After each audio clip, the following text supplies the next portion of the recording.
Саламатсыздар, урматтуу телекөрүүчүлөр, күндүн маанилүү жаңылыктары менен сентябрдын бүгүн программасы. Жаңылыктар түрмөгүн түз эфирде Тимур Владислав тааныштырам. Алгач чыгарылыштан кыскача. Түркиядагы террорчулукка катышы бар адам аныкталды. Өлкө башчысы Кытайга болгон иш сапары аяктагандан кийин кыска мөөнөттүү эс алууга чыгып Кытайда калды. Россиядагы эмгек мигранты спорт чебери болду.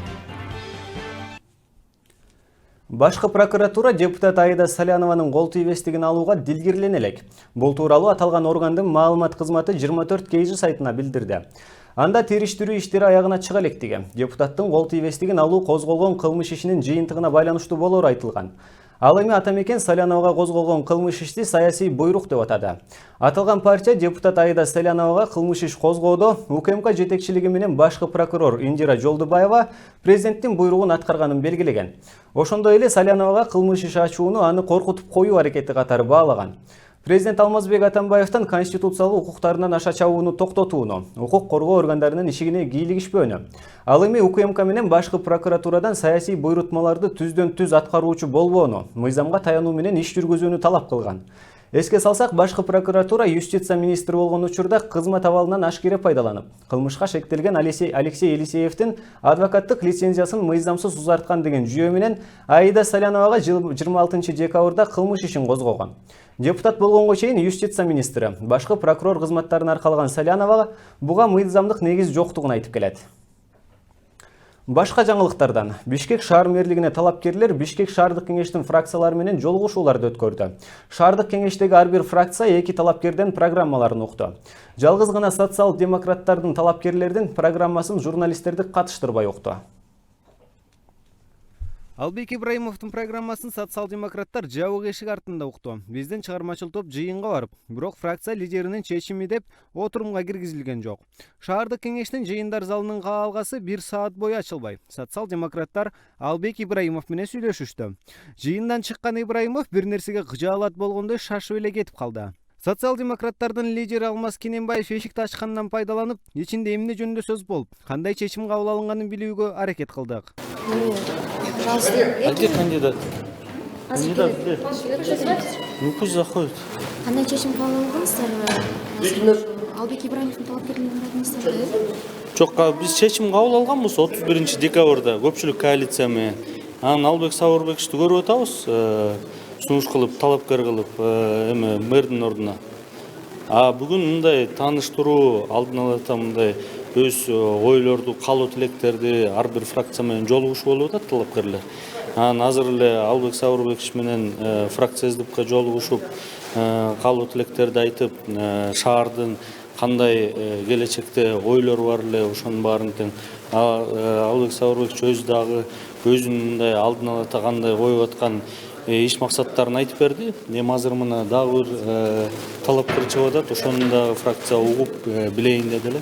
Эмне себептен жабык өткөрдүңүздөр журналисттердин? Эми биздин дагы мындай суроолор бар да, өзүңүздөр билесиздер, ыңгайлуу эмес суроолор ошон үчүн азырынча мындай өзүнчө бир өткөзүп алалык дедим. Эми ага чейин эми Албек Сабырбекович прессасы жок эле кирди, ошон үчүн биз дагы эмки талапкер дагы прессасы жок эле өткөзүп коелук деген ой болду. Кызыгы, дагы бир журналист орус тилинде журналисттердин сыртта калышы боюнча берген суроосуна Кененбаев такыр башкача жооп берди. Ко мне никто не подходил. Есть секретарь фракции и как лидер фракции. Это вот, наверное, аппарат сказал. Но у нас есть свой секретарь фракции.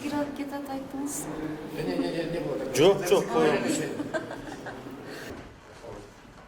Нурдин Абдылдаев БШКнын депутаттарын Борбор калаанын өнүктүрүүгө кластердик кадам аттуу программасын тааныштырды.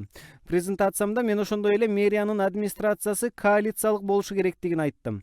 Эгерде мэр болуп калсам, мен эң алгач коомдук транспорттун айдоочуларын кайрадан аттестациядан өткөрүүнү демилгелейм. Жол эрежелеринен тышкары алар жүрүм-турум этикасын да карманышы керек. Ошондой эле мен биздин шаардыктардын баары күйөрмөн болгон Алга Бишкек футбол клубун кайра жаратуу керек деп ойлойм, деди Нурдин Абдылдаев. Бишкектин мэрин шайлоо 11 январда өтөт. Аны шаардык кеңештеги 45 депутат жабык добуш берүү аркылуу шайлашат. Бурулай Пусурманкулова, Талант Жапаров, Сентябрь. Бишкек мэри 3-чү киши болушу толук ыктымал. Мындай пикирин Сентябрь каналына саясат таануучу Табылды Акеров билдирди. Анын айтуусунда учурдагы мэр Албек Ибраимовго өнүгүүдөн көрсөтүлгөн Нурдин Абдылдаев күчтүү талапкер. Ал мыкты экономист, көрөгөч жетекчи экенин өз кызматы менен буга чейин эле көрсөткөн. Республикага да таанымал саясатчы. Бирок бийлик эки талапкерди тең өткөрбөй 3-чү кишини же алдыдагы президенттик шайлоого катыша турган күчтүү талапкердин бирин мэрликке өткөрүшү мүмкүн. Буга Бишкек шаардык кеңештеги бардык фракциялар макул болот. Анткени алардын ар бири президенттик шайлоого өз талапкерлерин чыгарарын айтып келе жатышат, дейт Табылды Акеров. Мындайча айтканда Бишкек шаарынын мэрлиги бул эң стратегиялык кызмат. Ошондуктан бүт фракциялар аракет кылат өзүнүн кандидатын алып келгенгечи. Бийлик бир топ жагдайларды чечиши мүмкүн. Биринчиден бул алдыда келе жаткан президенттик шайлоолор. Мисал үчүн эгерде Темир Сариевди мэрликке отургузушта, анда ал президенттик шайлоого барбай калат дагы, анан бир кандидатка азаят да. Мындай өтө максималдуу кандидаттардын бирөөсүн президенттик шайлоодон алып салса болот да. Же болбосо, мисал үчүн Албек менен оппозициянын ортосунда да чоң мындай талаш маселелер көп болуп атат. Ошону да кичине мындай басымын асайтыш үчүн дагы ошо эки кандидаттан өтпөй калса, анда балким дагы бир башка кандидатты алып чыксак болот дегендей аракет кылыштары мүмкүн. Ушундай ой КСДП фракциясынын өзүндө деле жүрүп жатат да, себеп дегенде өлкөдөгү абалды баары көрүп турат, жаздагы дагы мындай напряженность болорун көптөр айтып атат дегендей, анан ошого карата ушундай ой пикир басымдуураак болуп атат десек болот. 3 телекомпания Бишкек шаарынын мэрлигине талапкерлердин теледебаттарын өткөрүүгө даяр. Борбор каланын мэрлигине талапкерлердин теледебаттарын өткөрүү үчүн өз студияларын 3 телекомпания КТРК, НТС жана Сентябрь телеканалдары берүүгө даярдыгын билдиришти. Бул тууралуу Бишкек шаардык кеңешинин Өнүгүү прогресс фракциясынын катчылыгынан билдиришти. Белгилей кетсек, буга чейин Бишкек мэрлигинде талапкер Нурдин Абдылдаев теледебаттарга катышуу үчүн Албек Ибраимовго 4 январда расмий кат жөнөткөн. Ага 3 медиа аянтча КТРК, НТС жана Сентябрь телеканалы сунушталып, каналдар макулдук беришти. Эми ылайыктуусун Ибраимов тандашы керек. Бишкек шаардык кеңеште оппозициядагы фракциялар гана мэрликке талапкерлердин программасын ачык өткөрдү. Өнүгүү прогресс фракциясынын депутаттарынын алдына келген Албек Ибраимов шаарды өнүктүрүүдө 5 багыт бар экенин айтып берди. Алар Кытай грантына жолдорду оңдоо, тазалыкты камсыз кылуу, жарыктандыруу, автобус, троллейбустар менен камсыз кылуу экенин белгиледи. Бирок өнүгүүчүлөр Албек Ибраимовдун программасында эч кандай жаңылык жок экенин айтып, мурда башталган эле иштерди улантуу деп сынга алышты. Көп кабаттуу парковка болбоо сайын бизде чечилет болмаса. Сиз кайсы маселесин кайсы парковкага алсаңыз да көп кабаттуу ошол. Келдиңиз, ошону талап кылып. Ошол программага киргизсеңиз ошол, сиз ошону башташ керек болот. Кошумча көз карашты мен ойлойм, ушул 3 программа мурун эле бар болчу, 4 өттөн 5 өттөн эле бар болчу. Сиз мурунку айткан программаңызда деле бар, азыркы деле бардык ушундай түшүнүш мүмкүн, бирок кошумча багыт каттары сизде кошулабы же ушул боюнча эле 5 кошулат. Албетте мен эң эле общумду 5-өн айттым. Андан тышкары программа 5 мүнөттөн турбайт. Ар бир айтылган ушул фракциялардын өзүнүн призывдоруна компанияда болуп аткан көтөргөн маселелер жазылган программалардын баары албетте эске алынат. Анын баары ошол программалар. Президенттин эң жакын адамы саналган Албек Ибраимов буга чейин көптөгөн кызматтарды аркалап келген. Алмазбек Атамбаевдин колдоосу менен ал мамлекеттик Дастан заводунун, Бишкек эркин экономикалык аймагынын, Манас эл аралык аэропортунун жана Бишкек шаарынын мэри болуп эмгектенип келген. Албек Ибраимов айрым маалымат булактарына берген маегинде Атамбаев ага өзгөчө ишеним көргөзөрүн, бирок өзү жетектеген мекемелерде жакшы натыйжа көрсөтө келбей жаткандыгын айткан. Ошол эле кезде ал кирешеси, мүлктөрү боюнча декларациясын ачыкка чыгарбай келүүдө. Өзүнүн байлыгын, бир катар жер тилкелерин ачыкка чыгарбаган Албек Ибраимов кайрадан мэрлик мелжеп турган кербезе. Кеп учугун кесиптешим улантат. Атамбаевдин баласында эң жакын адаммын деп эл ичинде төш каккан мэр Кой Таштагы Дастан ишканасына тиешелүү 2,7 гектар жерди саткандыгын айтып жүрөт. Бул менен Ибраимов президенттин иниси катары аны ыңгайсыз абалга алып келгендигин мойнуна да алган жайы бар. Алдыда буга окшогон күмөндүү иштерге өлкө башчысын аралаштырбайт деп үмүт кыла туралы. Анткени Албек Ибраимовдун элге белгилүү болгон декларациядагы көптөгөн жер тилкелери бар. Биринчи жер тилкеси жалпы аянты 2380 чарчы метр. Экинчи жер тилкеси жалпы аянты 2380 чарчы метр. Үчүнчү жер тилкеси жалпы аянты 7140 чарчы метр. Төртүнчү жер тилкеси жалпы аянты 4760 чарчы метр. Бешинчи жер тилкеси жалпы аянты 7140 чарчы метр. Алтынчы жер тилкеси жалпы аянты 2380 чарчы метр. Жетинчи жер тилкеси жалпы аянты 1670 чарчы метр. Сегизинчи жер тилкеси жалпы аянты 1670 чарчы метр. Тогузунчу жер тилкеси жалпы аянты 3340 чарчы метр. Онунчу жер тилкеси жалпы аянты 1670 чарчы метр. 11-ci жер тилкеси жалпы аянты 3340 чарчы метр. 12-ci жер тилкеси жалпы аянты 5010 чарчы метр. 13-cü жер тилкеси жалпы аянты 1670 чарчы метр. 14-cü жер тилкеси жалпы аянты 2200 чарчы метр. 15-ci жер тилкеси жалпы аянты 2200 чарчы метр. 16-cı жер тилкеси жалпы аянты 4400 чарчы метр. 17-ci жер тилкеси жалпы аянты 4400 чарчы метр. 18-ci жер тилкеси жалпы аянты 2200 чарчы метр.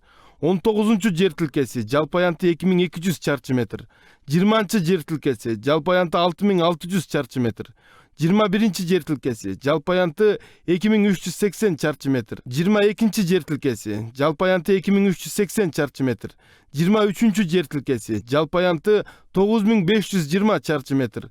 24-cü жер тилкеси жалпы аянты 2380 чарчы метр. 25-ci жер тилкеси жалпы аянты 4760 чарчы метр. 26-cı жер тилкеси жалпы аянты 2380 чарчы метр. 27-ci жер тилкеси жалпы аянты 4760 чарчы метр. 28-ci жер курулуш сарай жалпы аянты 10200 чарчы метр. 29-cü жер тилкеси курулуш гараж жана башкалар жалпы аянты 9280 чарчы метр. 30-cü курулушу жок жер тилкеси жалпы аянты 2000 чарчы метр. 31-ci курулушу жок жер тилкеси жалпы аянты 2500 чарчы метр. Ал эми жакындарына 100 гектар жер тилкеси катталган. Бирок бул маалыматтар сайтта жарыяланган гана бөлүгү. Расмий көрсөтүлбөгөн дагы канчалаган мүлктөрү бар экендигин өзү гана билер. Жогоруда көрсөтүлгөн жер тилкелери боюнча маалыматты эл өкүлү Өмүрбек Текебаев мамлекеттик каттоо кызматынан расмий түрдө сураган. Бирок төрага Тайырбек Сарпашев маалыматтарды берүүдөн баш тарткан. Мындан улам Албек Ибраимовдун менчиктери мамлекеттик сыр болуп калганбы деген да ойлор жаралат. Анткени бийлик бутагындагы чиновниктердин, чоң саясатчылардын мүлктөрү коомчулукка ачык айкын болуш керек. Коррупциянын тамырын кыркабыз деп жаткан бийлик өкүлдөрү мынтип өздөрүнүн менчиктерин ачыкка чыгаргысы келбей жатканы алардын абийириндеги маселе. Ал эми баш мыйзамдын нормаларын сактабаган өзүм билемдик мамилелерине келечекте тарых өз баасын берет деген терең ишеним бар. Рустам Алымбаев, Сентябрь. Жалал Абад облусундагы Алабука районундагы Алабука айылдык кеңештин жаңы курамы төрага шайлады. Анда 2 адамдын талапкерлиги коюлду. Жана 31 депутаттын 25-и Маматкул Мамырбековду, калган 6-о Жилмурат Акбаралиевди колдоду. Акбаралиев 2012-2016 жылдары жергиликтүү кеңештин өткөн чакырылышында аталган айылдык кеңешке жана кошмо жыйынга төрагалык кылган. Ошондой эле аталган райондогу бюджеттеги каражаттын сарпталышы, эсеп кысабы жана тендерлер, коррупциялык иштерге Акбаралиевдин тиешеси бар экендигин Азаттык маалымат кызматы жазып чыккан. Андан сырткары Акбаралиев Крим чөйрөдө Дики деген кайманат менен таанымал экендиги. Ал эми жергиликтүү милициянын маалыматы боюнча положенец деген наам алып жүргөндүгү айтылган. Ал бир нече жолу соттолуп, социал-демократтар партиясынын тизмесинен чыккандыгы маалымдалган. Өлкө башчысы Кытайга болгон иш сапары аяктагандан кийин кыска мөөнөттүү эс алууга чыгып Кытайда калды. Мындай маалыматты президенттин басма сөз кызматынан кабарлашты. Анын эс алуусу 9 январдан 14 январга чейин созулмакчы. Белгилей кетсек, Алмазбек Атамбаев 2016 жыл ичинде 4 жолу кыска мөөнөттүү өргүүгө чыккан. Бул маалыматтар президенттин расмий сайтында жарыяланган. Маалыматка таянсак, өлкө башчысы жыл ичиндеги алгачкы өргүүсүн февраль айында алып, Индияга барып келген. Андан соң 25 майда чыккан. Ошондой эле сентябрь айында Нью-Йоркко бара жатканда саламаттыгын чарлап, Стамбулдагы аэропортко шашылыш конуп, медициналык кароодон өтүү шылтоосу менен 10 күндүк өргө алган. Ал эми 4-чү кыска мөөнөттөгү өргөөсүн өлкөнүн 2040 жылга чейинки өнүгүү стратегиясын жазмакка 5 декабрдан тарта чыккан. Жыл жаңырары менен Кытайга иш сапарын уюштуруп, ошондон ары кыска мөөнөттүү өргөөгө чыгып отурат. Бул жолу ал үй бүлөсү менен Кытайда өткөрмөкчү. Эгер өлкө башчысы Кытайда калып калса, аны менен кошо барган делегация эмне болду? Президенттин учагы каякта? Кыргызстанга учуп келдиби же өлкө башчысынын үй бүлөсүн ташыганы калдыбы деген суроолор пайда болду. 5 январдан тарта Кытайга жумушчу сапары менен барган Алмазбек Атамбаев ошол жакта калып калды. Бул жумушчу сапар өтө табышмактуу болгон айтылууда. Себеби аны чагылдырууга бир дагы журналист барган жок. Вопросов много, ответов на них нет. Суроолор аябай көп болуп жатат. Бирок жооп жок. Президент учуп кетти. Бир жума жок болот. Аны менен чогуу учуп кеткен расмий адамдардан да дайын жок. Келиштиби же Кытайда калып калыштыбы ал дагы белгисиз. Номер 1 борт Кытайдабы же президенттин үй бүлөсүн ташып жүрөбү аны да билбейбиз. Алмазбек Атамбаев менен чогуу барган Тышкы иштер министри келиптир. Бул тууралуу министрликтин басма сөз кызматынын башчысы Айнура Кулукеева билдирди. Бирок ал министр Кытайдан бери кайсы учак менен келгенин айта албайм деди. Президент чет өлкөлөргө учуп барчу номер 1 учак каякта экенин билүү максатында президенттин аппаратына кайрылдык. Алло, салам алейкум. Алмазбек бул? Алмазбек, мен тиги сентябрь каналынан чалып эле сизге, Болот Абдыжапаров. Биз билели дегенбиз мо, президент жана борт номер 1 келдиби же келген жокпу, ошо тууралуу кызык болот атат элдерге. Президент өзү тиякта калса. Келген. Борт өзү келген бияка, Келген. Делегация полный келди да учу, Ошо тууралуу мындай интервью бере аласыңарбы барсак? Мага сыйкабылдан айтып койсоң болот, интервью не стоит. Борт номер 1 келди деппи? Номер 1 борт делегацияны алып келиптир. Эми Алмазбек Атамбаев эмне менен келет деген суроо пайда болду. Албетте, президент эле адам, эс алышы керек. Бирок жумушчу сапар менен барып эс алганы калып калгандай, Алмазбек Атамбаев турист эмес да. Мындайды турист президент деп коет. Барат мамлекеттин элдин эсебинен 200 миң, 300 миң доллар жок кылып келет. Бир дагы чечип келген маселеси жок. Ушул жерден туура. Бир дагы чечип келген маселеси жок Атамбаевдин. 300 миң доллар жок кылат. Ар бир поездга 200-300 миң доллар акча кетет. Ошонун баардыгы далилделсе. Жеке самолет менен барат дагы, анын эч кандай актоосу жок. Экономикада, социалдык турмушта, тышкы саясатта бир дагы маселени чече алган жок. Равшан Жээнбековдун бул пикирин Кабай Карабеков дагы бекемдеп кетти. Көптөгөн каражатты талап кылган иш сапарлардын жыйынтыгы чыгымды актабай калып жатканы бул жолу даана көрүндү дейт ал. В ходе визита не было подписано ни одного соглашения важного. Жумушчу сапардын жүрүшүндө бир дагы маанилүү документке кол коюлган жок. Бишкек менен Пекин кандай жашоодо жашап жатышкандыктары тууралуу эле маалымат алмашты. Ошол үчүн ушунча каражат сарптап Кытайга баруунун кереги бар беле. В смысле рабочим визитом. Президент бир жылдын ичинде 4 жолу кыска мөөнөттүү эс алууга чыгып жатат. Эмгек кодексин эске албаганда дагы коңшу өлкөлөрдүн президенттеринин арасынан эң көп эс алган Алмазбек Атамбаев болду дейт Кабай Карабеков. И последние полгода. Алмазбек Атамбаев чарчап жүргөнүн айтса, акыркы жарым жылдын ичинде басма сөз кызматы президенттин эс алуусунун баардыгын анын ден соолугуна байланыштырышууда. Демек өлкө башчысынын ден соолугунда проблема бар экендигин эске алышыбыз керек экен да. Албетте, жараткан ага ден соолук берсин. Во время этого визита будет Кытайга болгон жумушчу сапарына журналисттерди албай кеткени жана басма сөз кызматы толук кандуу чагылдырбай койгону коомчулукта ар түрдүү табышмактуу суроолорду жаратууда. Алмазбек Атамбаев Кытайга президент катары эмес, өзүнүн жеке менчик иштерин бүтүрүү максатында барышы мүмкүн. Же болбосо кыска мөөнөттүү эс алууда мураскер тууралуу шашпай ой жүгүртөйүн деши мүмкүн. Болбосо Кытайдын ооруканаларына дарыланып жатышы мүмкүн дейт Кабай Карабеков. Алмазбек Атамбаев кааласа иштейт, кааласа эс алат. Кайсы жерде кантип эс алат өзү билет. Силердин эмне ишиңер бар дегендер четтен чыгышы мүмкүн. Бирок бул жерде жөнөкөй жаран эмес. Бир өлкөнүн башчысы, 6 миллион калктын президенти Иса Өмүркулов айткандай элдин атасы тууралуу кеп болуп жатканын эстен чыгарбашыбыз керек. Болот Абдыжапаров, Ринат Элиманов, Сентябрь.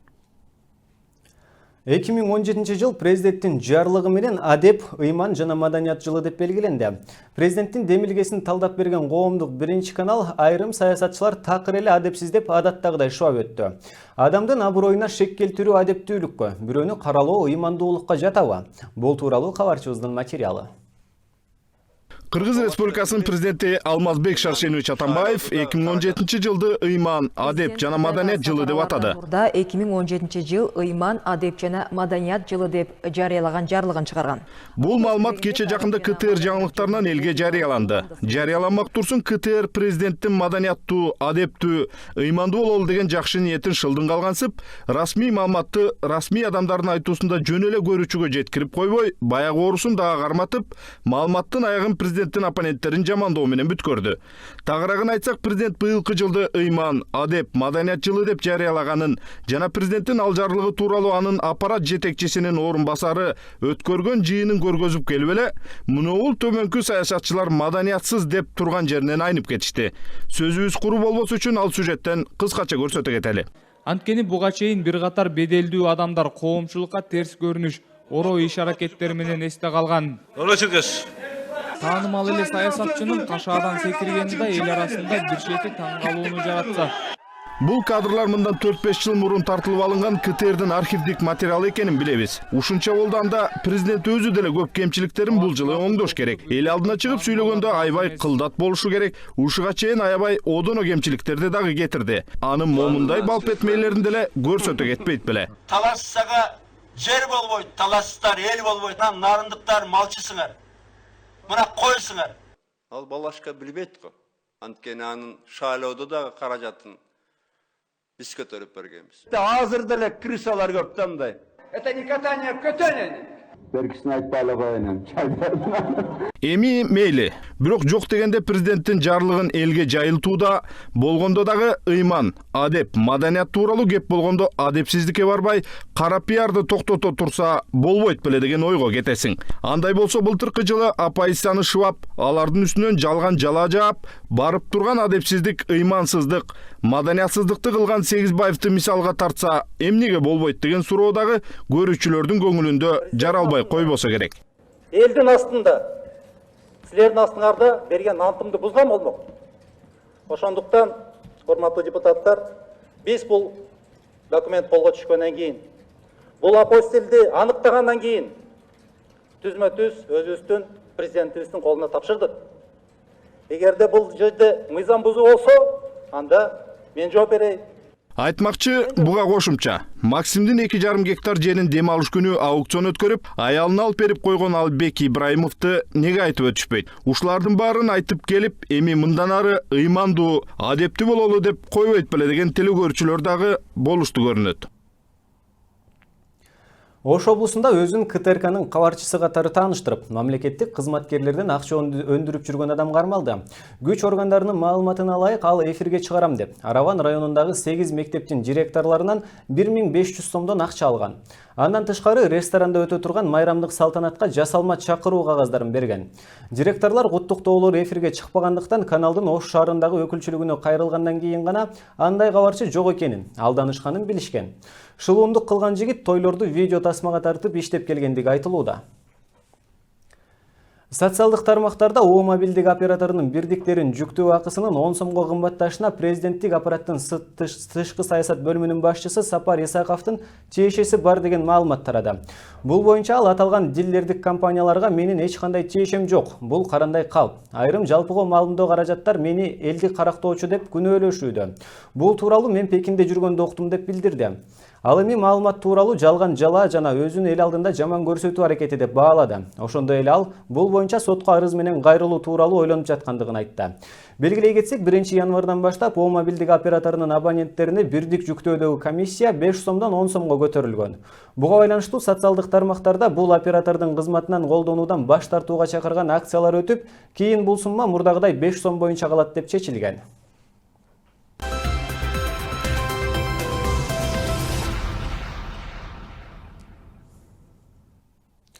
Түрк полициясы Стамбулдагы Рейна түнкү клубундагы терактты Абу Мухаммед Харасан деген ат менен таанымал Өзбекстанда туулган 28 жаштагы Абдул Гадир Машарипов ишке ашырды деп болжолдоп жаткандыгын түрк массалык маалымат каражаттары жазып чыгышты. Маалыматка караганда террорчу кол салуу маалында куралын 6 ирет октоп, 180 ок чыгарган. Күбөлөрдүн айтымында ал жерге жыйылган кишилердин башын мейлеген. Аткылоо 7 мүнөткө созулуп, андан кийин террорчу ашканага өтүп, ал жерде 13 мүнөт аралыгында кийимин алмаштырып, ызы чуудан пайдаланып изин жашырып кеткен. 2 күндөн соң түрк жана дүйнөлүк жалпыга маалымдоо каражаттары терактты ишке ашырган адам кыргызстандык Яхио Машрапов болушу мүмкүн деп, анын паспорттогу сүрөтүн жарыялап да ийишкен. Ал эми Машрапов теракт болгон жаңы жыл түнү Кыргызстанда болгонун кыргыз тими дагы далилдеген. Эске салсак, жаңы жыл түнү Стамбулдагы Рейна түнкү клубунда теракт болуп, 39 адам көз жумуп, 69 адам жаракат алган. Теракт жоопкерчилигин Ислам мамлекети тобу өз мойнуна алган. Кыргызстандагы ооруканалардын биринде дарыгер намаз убактысы болуп калгандыгына байланыштуу эпилепсия оорусу менен ооруган баланы кабыл албай койгон. Бул тууралуу Саламаттык сактоо министрлигинин маалымат борборунун консультанты Елена Баялинова Фейсбуктагы баракчасына жазып чыкты. Анда ал дин биздин өлкөнү башкарып калды. Апасы ыйлап туруп жардам сураса да намаздан кийин карай турганын айткан. Балдардын ден соолугун коркунучка калтырууга мүмкүн эмес. Кыргызстанда дин маселесине көңүл буруу керек деп жазган. Бул маселе боюнча Саламаттык сактоо министри Талантбек Батыралиев маалымат каражаттарынын бирине дарыгер биринчи кезекте оорулууга камкордук көрүшү керектигин айтып, ал эми фактыны жеке ийгиликтөөгө ала тургандыгын билдирген. Ошондой эле Facebook колдонуучу мусулмандар дин башкармалыгын бул маселеге көңүл буруусун өтүнгөн. Ал ортодо мусулмандар дин башкармалыгы шарият боюнча дарыгер алгач оорулууну карап, намаз убактысы өтүп бараткандыгына карабай, андан кийин гана намаз окушу керек деп айтыларын мекеменин маалымат катчысы Максат Атабаев 24 KG булагына билдирди. Каракол шаарында батирлердин күнүмдүк ижарага бергендер нааразычылык билдирип чыгышты. Алар жакында кабыл алынган батирди күнүмдүк ижарага берүүгө тыюу салган мыйзамды жокко чыгаруусун суранып, президентке кайрылышууда. Шаар тургундары Караколго келген туристтерге күнүмдүк батир берип келгенин айтып, бул мыйзам көп адамды кирешесинен ажыратат дешет. Айрымдары ушуну менен күн кечирип келатышканын айтышат. Өлкө башчысына кайрылуу жолдошкондордун арасында ишке жарамсыз майыптар дагы бар. Социалдык фонд тарабынан ыктыярдуу патенттин баасы көтөрүлдү. Мындай маалымат коомчулуктун нааразычылыгына кабылууда. Анткени өз тиричилигин эптеп жүргүзүп жаткан айдоочуларга чакан соода сатык менен алектенгендерге кедергисин тийгизиши анык. Теманын уландысы кабарчыбыздын кийинки материалында. Каныбек Кутманалиев бир топ жылдан бери шаардыктарга такси кызматын көрсөтүп үй бүлөсүн багат. Ал ай сайын ыктыярдуу патент үчүн 550 сом төлөйт. Бирок акыркы кымбаттоолор боюнча кабары жоктугун айтат. Патенттин кымбаттаганы эми элге кыйын эле окуп калат. Азыр 550нү араң эч ким деле алчу эмес, чынын айтканда. Анан азыр 1300 болуп калса, тем более албайт эч ким азыр. Тем более коммерческий мондай извоз, коммерческий дүкөндөргө невыгодно. Ошол жерден эле анан коррупция менен тааныш-пааныштарды менен акырын бирдемкеге алып барат ошол. Ал туура эмес болуп калат да. Мен лично нааразымын. Патент менен өлкөдө миңдеген жарандар иштешет. Айрыкча анын наркынын көтөрүлүшү шаардагы майда барас соода күркөлөрүнүн ээлеринин да нааразычылыгын жаратууда. Эми колдон келишчи, конечно, эми кымбаттаганы бул деле экономиканы бирдеме кылып, жана бюджетный работниктердин айлыгын көтөрөлүк деген ой менен эметип атышат деп ойлойбуз негизи.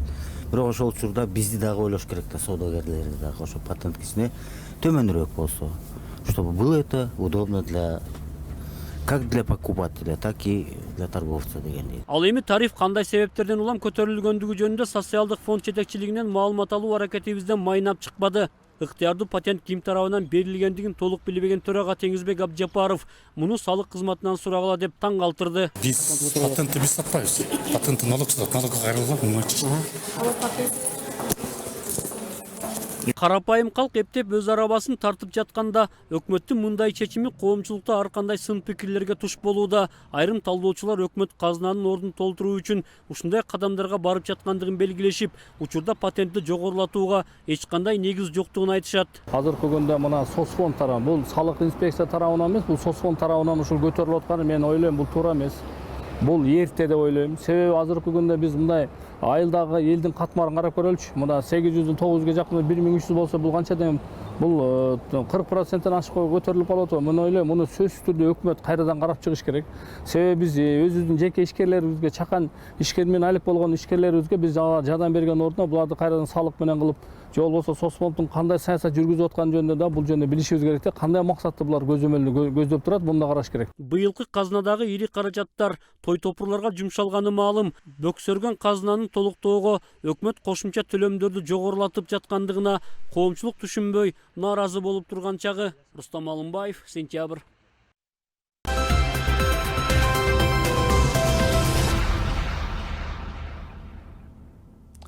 Сузак районунун 26 жаштагы тургуну Алмаз Сариев Орусияга барып, катардагы мигранттардай эле кара жумуш менен алек болуп акча таап жүргөн. Бошо калган учурда спорт менен машыгууну да колго алган. Натыйжа жаман эмес. 1,5 жыл ичинде спорттун самбо, карате жана эрежесиз эр уруш түрлөрү менен машыгып, Россиянын чемпиону аталды. Алмаз 10 жылга чукул Россияда түрдүү жумуштарды жасап, акча таап, үйүндөгү ата-энесине жөнөтүп турган. Кара жумуш издеп барып, спортко кызыгып калган чемпиондун кызыктуу тагдырына кесиптешим көз салды.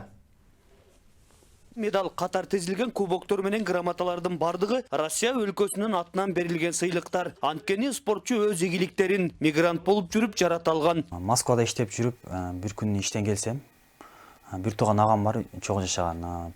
Ал боксерский перчатка алып келип коюп жүргө. Аны көрүп сүйүнүп кеттим аны. Башкача ощущение болду да, көрүп. Агамдан сурадым, качан алдыңыз десем эле, ал айтып калды, ошол залга барып атам, мен жаңы баштадым деп. Мен да барайын деп барып баштадым. Ошол күндөн баштап спортты баштадым. Ошол барсам клуб жаңы ачылган клуб экен, Мундуз деген клуб. Ошол жактан бир уже жакында 1,5 жыл болот баштаганыма спортту. Алган медалдарыңыз каяктан? Бул медалдарым баары Москвадан, ошол чогуу жүргөн Россиядан, Санкт-Петербургга барып жүргөм. Башка областтан, Чехов город, Волоколамск. Сариевтердин үй бүлөсүндө 5 бала тарбияланат. Ал эми Алмаз үйдүн экинчи уулу. Ошондуктан инилеринин окуусу үчүн жардам берүү максатында мигрант болууга аргасыз болгон. Балдардын апасы Нурила Жусупбекова чет жакка иштеп келем деп кетип, чемпион аталган баласына бир жактан сүйүнсө, экинчиден кооптонуп келет. Бир жагы жүрөгүм оорду. Баягы эми баламдын ден соолугуна зыян болобу деп. Анан кийин бир жагы кичине сүйүндүм дагы. Баягы балдарды утуп алгангачы. Анан кийин балам айттым, мен кой балам, мындай кылып мушташпа, спортко катышсаң катыш, бирок мындай кылып мушташпагын, спорттун башка түрлөрүнө катыш. Спортко катышкан балдар жаман болбойт да. 1,5 жылда 50 беттеш өткөрүп, 40 чукул медал алган Сариев келечекте Кыргызстандын спорт чебери болууну көксөйт. Анткени учурда алган сыйлыктарынын бириси дагы өлкө сыйлыктарынан эмес. Спорттун 3 види боюнча, 3-4 види боюнча. Азыр мен чемпион панкратион по Москва болдум. Жакында поезд алдым. Еще К1 боюнча федерация чемпион Россия болдум, К1. И боевой самбо. Аны мастер толтуруп чемпион Россия болдум. Ниеттерим бар. Мен азыр эми тренерский, судейский дегендерди алып койдум, корочкалардын баарын Россиядан толтурдум ошоларды. Буюрса дагы башка вид, азыр мен боевой самбодан толтурдум. Буюрса жакында башка вид спорттардан толтурам аларды. Ниеттерим бар биякта спорт. Бир учурда спорттун 3 түрү менен машыгып келген Алмаз жакынкы күндөрү Россияга кайтып барып, рингтик беттештерин өткөрүүнү пландап жатат. Талгат Бакиев, Алымбек Рапшанбек уулу, Сентябрь, Жалал-Абад. Нарын облусунун Атбашы районундагы Аксай өрөөнүндө калың карда калып калган малчыларга азык-түлүк, тоют жеткирилди. Бул тууралуу Өзгөчө кырдаалдар министрлигинин басма сөз кызматы билдирди. Маалыматка караганда 27-30 декабрда жааган каардан улам Аксайга барчу жол жабылып калган. Натыйжада Аксай арпа өрөөндөрүндө элдин малын карап кыштаган 54 үй бүлөнүн азык-түлүк, тоют ташыган байланыш каттамы үзүлгөн. 7 январда Торугарт, Көк-Кыя айланма жолу кайрадан кардан тазаланып, муктаждарга жүк ташуучу машинелер менен азык-түлүк, чөп-чарлар жиберилген. Ушуну менен бүгүнкү жаңылыктарыбыз соңуна чыгат. Алдыда эртеңки күндүн аба ырайы тууралуу маалымат менен кесиптешим тааныштырат. Амандыкта көрүшөлү. Саламатсыздарбы, кутмандуу кечиңиздер менен алдыда эртеңки күнгө карата барай менен мен Айжамал Эсенбек кызы тааныштырам. Эртең 10 январда Чүй, Талас, Ош, Жалал-Абад, Баткен облустарынын айрым жерлеринде туман түшүшү күтүлөт. Жолдор тоңголок тайгак болот. Шамалдын багыты өзгөрүлүп турат, ылдамдыгы 1-6 метр секундда жетет. Абанын температурасы Баткен облусунда түнкүсүн 0,5 градус суук, күндүз 1-6 градус жылуу болот. Ош облусунда түнкүсүн 2-7 градус суук болот, ал эми күндүзү 1-6 градус суук. Жалал-Абад облусунда түнкүсүн 2-7 градус суук болот, күндүз 1-6 градус жылуу болот. Нарын облусунда түнкүсүн 21-26 градус суук, күндүз 10-15 градус суук болот. Талас өрөөнүндө түнкүсүн 4-9 градус суук, күндүз 0,5 градус жылуу болот. Ысык көлдө түнкүсүн 5-10 градус суук, ал эми күндүзү 0,5 градус суук болот. Чүй өрөөнүндө түнкүсүн 4-9 градус суук, күндүз 0-5 градус суук болот. Ал эми Борбор калабыз Бишкекте түнкүсүн 4-6 градус суук, күндүз 1-3 градус жылуу болот. Сиздер эртеңки күнгө карата баары тууралуу маалымат алдыңыздар. Кечиңиздер көңүлдүү улансыңыз, саламатта калыңыздар.